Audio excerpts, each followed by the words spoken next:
छत्तीसगढ़ प्रदेश में बीते 7 से 8 महीनों में कानून व्यवस्था चरमरा गई है। लगातार मारपीट, चोरी, बलात्कार, हत्या, दंगा, आगजनी और लूट जैसी वारदात से लोग सहम गए हैं। वहीं प्रदेश में कानून व्यवस्था पर सवाल उठाती एक और वारदात सामने आई है।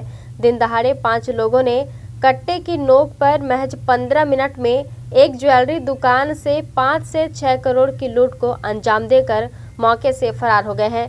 आइए देखते हैं इस ठगी पर मौजूद तीसरी नज़र में कैद तस्वीरें। देखिए कैसे आरोपियों ने इस लूट की पूरी वारदात को अंजाम दिया है। दरअसल ये पूरा मामला छत्तीसगढ़ के सरगुजा संभाग के बलरामपुर जिले के रामानुजगंज का है, जहां स्थित राजेश ज्वेलर्स दुकान में बुधवार दोपहर दुकान में 3 अनजान लोग प्रवेश करते हैं और कट्टे की नोक पर महज 15 मिनट में करोड़ों की लूट की वारदात को अंजाम देकर लुटेरे मोटरसाइकिल में बैठकर रफू चक्कर हो जाते हैं। बुधवार 11 सितंबर दोपहर के 2:27 ज्वेलरी दुकान के संचालक राजेश सोनी का कर्मचारी ग्राहक को आभूषण दिखा रहे होते हैं। तभी 3 अनजान व्यक्ति दुकान में प्रवेश करते हैं। 2 व्यक्ति सामने से और एक व्यक्ति बाएं ओर से दुकान में आते हैं और आते ही एक व्यक्ति कमर में रखे कट्टे को निकालकर दुकानदार पर तानते हुए काउंटर पर चढ़ जाता है। इसी दौरान दूसरा व्यक्ति भी कमर से कट्टा निकाल लेता है और दुकान संचालक को कट्टे से डराते हुए लुटेरे घसीटते हुए मारपीट करते हैं, जिसके बाद लुटेरे दुकान संचालक को दुकान के दूसरे कोने में ले जाते हैं और मारपीट करते हुए सोने के आभूषणों को झोले में भरने लगते हैं। वहीं एक आरोपी गल्ले की पड़ताल करते हुए उसमें रखी रकम निकालकर अपनी जेब में रख लेता है। आरोपियों के हाथ में कट्टा देख दुकान में मौजूद खरीदार कोने में बैठ जाते हैं और लुटेरे आराम से अपने लूट के काम पर लगे रहते हैं और बेखौफ होकर बड़े ही आराम से दुकान में रखे सामानों की लूट करते हैं। कुछ देर बाद आरोपी दुकान के अंदर रखे तिजोरी को खुलवाकर उसमें रखे सोने के जेवरात को निकालकर दुकान संचालक को तिजोरी में ही बंद करने का प्रयास करते हैं। इस दौरान आरोपियों के हमले से दुकान संचालक के सिर पर चोट आने की वजह से खून भी बहने लगता है। इसी दौरान दुकान के बाहर नीले और सफेद रंग की अलग अलग 2 मोटरसाइकिल पर सवार 2 व्यक्ति सीसीटीवी कैमरे में कैद हो जाते हैं। दोनों मोटरसाइकिल सवार दुकान के सामने काफी देर से खड़े रहते हैं।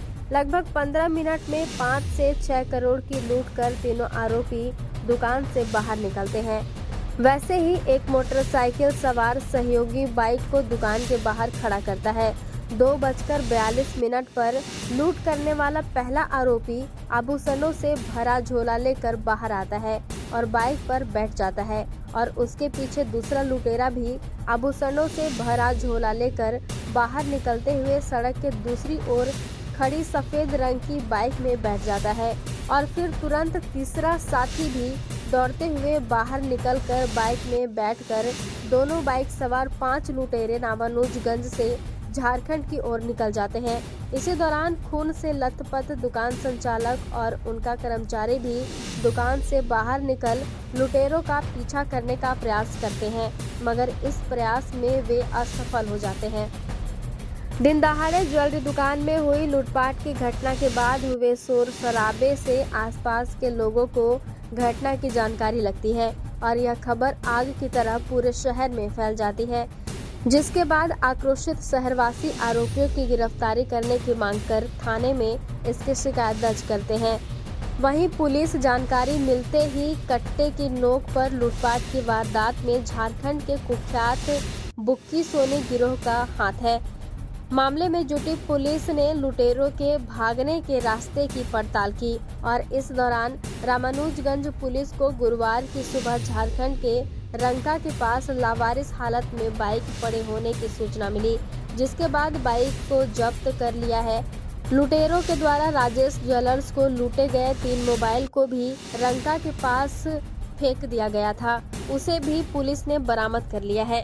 देखना होगा कि दिन दहाड़े हुई इस लूट की वारदात के बाद जांच में जुटी पुलिस इन आरोपियों को कब तक गिरफ्तार कर पाती है।